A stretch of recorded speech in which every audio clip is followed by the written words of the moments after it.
The following is a selected video from masterthecontent.com, where you will find an extensive video library of lectures for a variety of standardized admission tests. We offer over 600 hours of detailed video lectures for a multitude of standardized tests. Use our interactive in-lecture table of contents to find specific topics of interest. Work through numerous in-lecture examples to help you internalize concepts. To learn more, visit masterthecontent.com. Your career, our passion.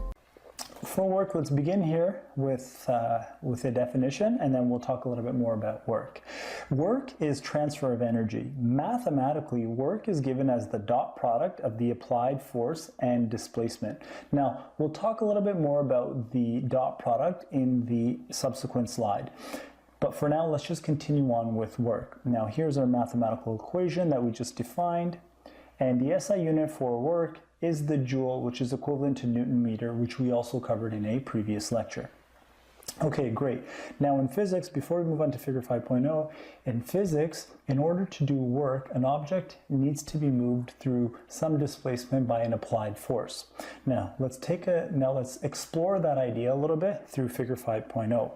Now we see here in part A, because there's going to be no displacement of this object, there's going to be no work that is actually being done. Now, in object B, since there is displacement for our object, as we see here, right? Thus, work is being done.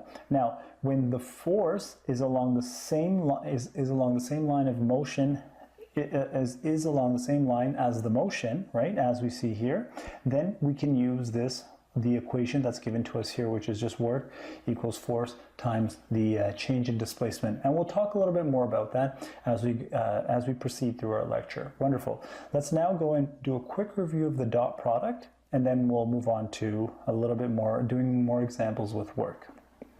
All right. Let's get my pointer here. Example, scalar product, or also known as the dot product. Here we're being asked to find the dot product for vectors A and B. So vectors A and B, we're being asked to find the dot product of that. Now, if we just take a step back for a moment, when you have two vectors, right? Two vectors can be multiplied using the vector operation known as the dot product. And whenever you use that operation, it's going to give you a scalar quantity. For example, work is a scalar quantity, and yes, force and the change in displacement, they're both vectors. Now, if you're unfamiliar with vectors, this would be a good time to pause this lecture, go back, watch the lecture on vectors, and then come pick up here. You'll be thankful. Okay, great. Now, there's two ways to actually find the dot product. You can do so through equation 1 or through equation 2. We'll actually go ahead and explore both methods. We'll go ahead and take a look at equation 1 first via the Cartesian coordinate system on the next slide. Okay, great. Let me just get my pointer here. Wonderful. So if we take a look at figure 5.1, vectors here, we see that for our equation, what we need to do is we just need to take the product of the x components of the vectors and the y components of the vectors, and then the sum, and that will give us the dot product. So let's go ahead and do that. So we see the x component of vector A here, right? The x component of vector A is going to be 3, right? But we have to account for direction, right? So that's going to be -3. Furthermore, we see here the x component, or the horizontal component for vector B is going to be 3. Thus, this is just going to be -3 times 3 plus the y component of vector A is going to be 6. The y component of vector B is just going to be 5. Thus,